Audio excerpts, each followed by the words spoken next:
ஏம்மா நில்லு. என்னங்க அத்தை? நீ என்னம்மா பண்ண போற? துணியெல்லாம் வாஷிங் மிஷின்ல போட போறேன் அத்தை. ஆமாம்மா, உன்கிட்ட முன்னாடியே சொல்லணும்னு நினைச்சேன். இந்த மாசம் கரண்ட் பில்லு எக்கு தப்பா வந்துருச்சு. முன்னாடியெல்லாம் இப்படி வராது.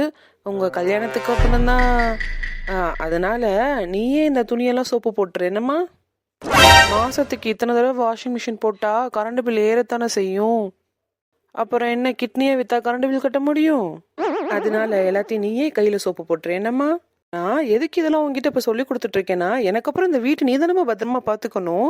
அதனாலதான். என்ன பாத்துக்கோ. சரிங்க அத்தை. சரியான ஆளு. இது துணியை மட்டும் வாஷிங் மிஷின்ல போட்டுட்டு நம்ம துணியை மட்டும் கையில துவைக்க சொல்லுது. ஏதோ நான் வச்சுக்கிறேன். நான்லாம் யாரு? வந்துட்டா வாஷிங் மிஷின்லயே என் நேரமும் துவைச்சுக்கிட்டு குனிஞ்சு நிமிந்து வேலையே பார்க்க மாட்டா போல இவ. ஐயோ, என்னங்க நீங்க பட்ட பகல லைட் போட்டு வச்சது இல்லாம ஃபேன் ஏசி எல்லாத்தையும் போட்டு வச்சுட்டு உட்காந்துருக்கீங்க. எல்லாத்தையும் போட்டு வச்சுட்டு இருந்தா கரண்ட் பில் என்ன எங்க அத்தை கிட்னியை வித்தாங்க கட்டுவாங்க? என்ன அத்தை இவரு உங்க பையனா இருந்து இப்படி ஒரு மக்கு மடசாம்பிராணியா இருக்காரே. அது வந்து இந்த மாசம் கரண்ட் பில் இவ்வளவு கூடிடுச்சுன்னு கூட தெரியாம அவரோட்டுக்கு எல்லாத்தையும் போட்டுட்டு உட்காந்துருக்காரு பாருங்க அத்தை. எல்லாத்தையும் ஆஃப் பண்ணுங்க. கரண்ட் பில் எவ்வளவு கூடிட்டு இருக்கு, நீங்க வாட்டுக்கு எல்லாத்தையும் போட்டு விட்டுட்டு உட்காந்துருக்கீங்க. போங்க போங்க, போய் அந்த நோட் புக் ஏதாவது இருந்தா எடுத்து விசிறிட்டு உட்காருங்க. எப்படி அத்தை, உங்களுக்கு அப்புறம் இந்த வீட்டை நான் எப்படி பத்திரமா பாத்துக்க போறேன்னு பாருங்க. ஐயோ என்னத்த, அந்த ரூம்ல ஒரு லைட் எரியுது, இருங்க நான் போய் அமர்த்திட்டு வரேன். தெரியாம இவகிட்ட கரண்ட் பில்ல குறைன்னு சொல்லிட்டேன். என்ன ஆச்சு இவளுக்கு இன்னைக்கு? ஐயோ என்னத்த மசாலாவை மிக்ஸில அடிச்சிட்டு இருக்கீங்க? கரண்ட் பில் என்ன ஆகுறது?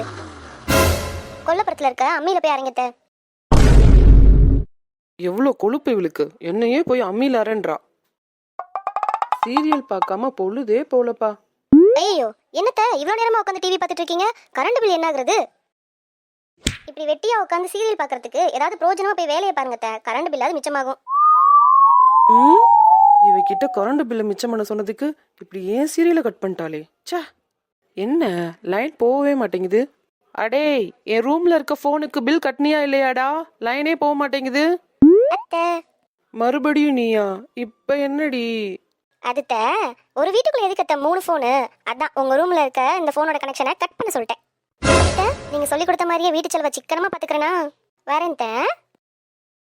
ஐயோ, இவளை ஒரு நேரம் கையில துணி துவைக்க விட்டதுக்கு என்னைய போட்டு இப்படி பாடா படுத்துறாளே. தெரியாம இவகிட்ட கரண்ட் பில்ல மிச்சம் பண்ணு சொல்லிட்டேன். இனி இவகிட்ட பார்த்துதான் பேசணும் போல. என்னையா கையில துணி துவைக்க சொன்ன கேளவி? இரு, உனக்கு இன்னும் இருக்கு.